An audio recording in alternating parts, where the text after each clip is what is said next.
बर्दघाटी नगरमा 308 हेक्टरमा आलु खेती गरिन्छ। वर्षे तरकारी 115 हेक्टरमा गरिन्छ। 255 हेक्टरमा हिउँदे तरकारी खेती गरिन्छ। त्यस्तै 311 हेक्टरमा बसन्ते तरकारी र दलहन 414 हेक्टरमा गरिन्छ। यहाँका किसानलाई केही समय अघिसम्म आफ्ना उत्पादन बिक्री गर्न बजार चाहनुपर्ने बाध्यता थियो। बर्दघाटी नगरपालिकाले आफ्ना किसान लक्षित गरी यही ज्येष्ठ महिनादेखि कृषि उपज संकलन तथा बिक्री केन्द्र सञ्चालनमा ल्यायो। कृषि उपज संकलन तथा बिक्री केन्द्र मार्फत नगरले किसानका उत्पादन सोझै खरिद गर्ने र नगरभित्रका उपभोक्तालाई बिक्री वितरणको जिम्मा लिएको छ, जसले गर्दा दिनभर बजारको खोजीमा भौतारिनु पर्ने किसानको समस्या अन्त्य भएको छ। बर्दघाटी नगरपालिकामा 125 वटा सामूहिक तथा 114 वटा व्यक्तिगत व्यावसायिक कृषि फर्म सञ्चालनमा रहेका छन्।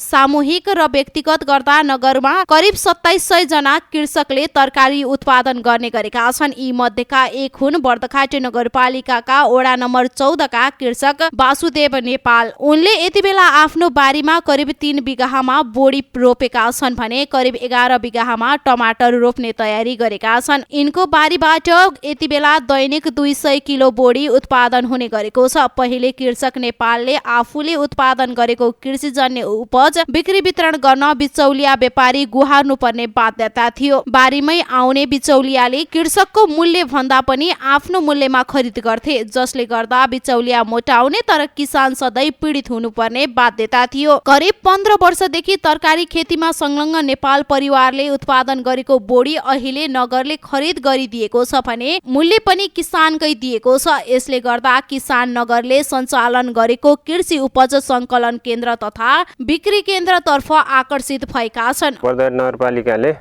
हरियो तथा ताजा संकलन केन्द्र सञ्चालन गरिरहेको अवस्थामा हामी जस्ता किसानहरूलाई केही राहत पुग्ने देखिन्छ र अहिले हामी जस्ता किसानहरूले पनि त्यहाँ अहिले उत्पादन भइरहेका हरियो तथा ताजा तरकारीहरू लगेर त्यहाँ बेच्न सुरु गरेका छौँ र आशा छ मलाई अहिले उत्पादन भएको यो सानो भोल्युममा मात्रै होइन, पछि हामीले बिघामा गर्ने टमाटर खेतीको पनि यसले बजारीकरणमा सहयोग पुर्याउँछ होला भन्ने आशा राखेका छौँ। नगरले सञ्चालन गरेको संकलन तथा बिक्री केन्द्रमा यति बेला खरिद गर्नेको भिडभाड लाग्ने गरेको छ। केन्द्रले छोटो समयमै स्थानीयको मन जित्न सफल भएको छ। बिचौलियाले खाने पैसा सोझै कृषकलाई जाने हुँदा कृषकले आफ्नो उत्पादनको उचित मूल्य पाएका छन् भने न्यूनतम नाफा राखेर बिक्री गरिने हुँदा आम उपभोक्ताले पनि बजार भन्दा सस्तो मूल्यमा खरिद गर्न पाएका छन्।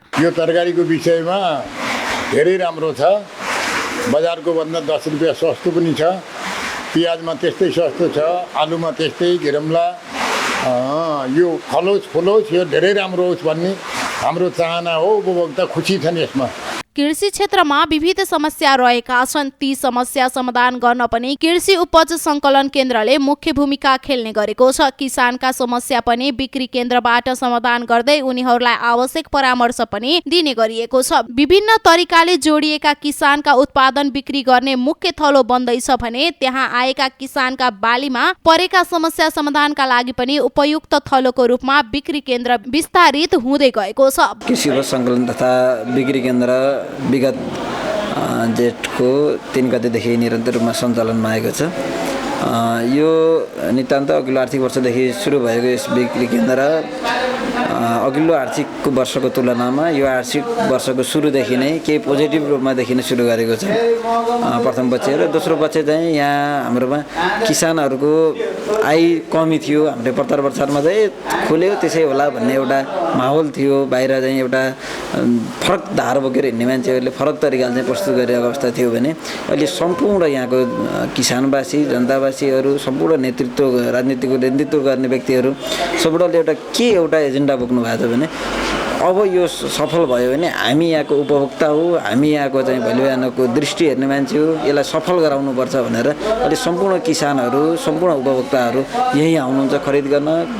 र बिक्री गर्न पनि यहीँ आउनुहुन्छ। नगरले स्थानीय सरकारले सञ्चालन गरेको नेपालमै पहिलो सङ्कलन तथा बिक्री केन्द्र भएको दाबी गरेको छ। तुरुन्त बिग्रने तरकारीको न्यूनतम खरिद मूल्यको 10% थप मूल्य र केही दिन राख्न मिल्ने तरकारीको 5% मात्र मुनाफा लिएर बिक्री गर्ने गरेको छ।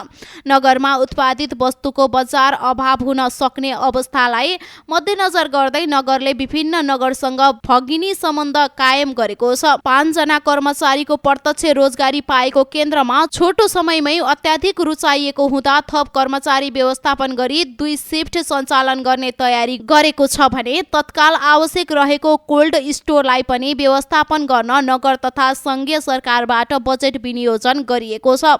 अहिले हामी बर्दघाट नगरपालिकाले किसानहरूको उत्पादन गरेका तरकारी जन्य वस्तुहरूलाई यो कृषि बजारको रूपमा चाहिँ नगरले कृषि सङ्कलन केन्द्र तथा बिक्री केन्द्र भनेर चाहिँ खोलेका छौँ।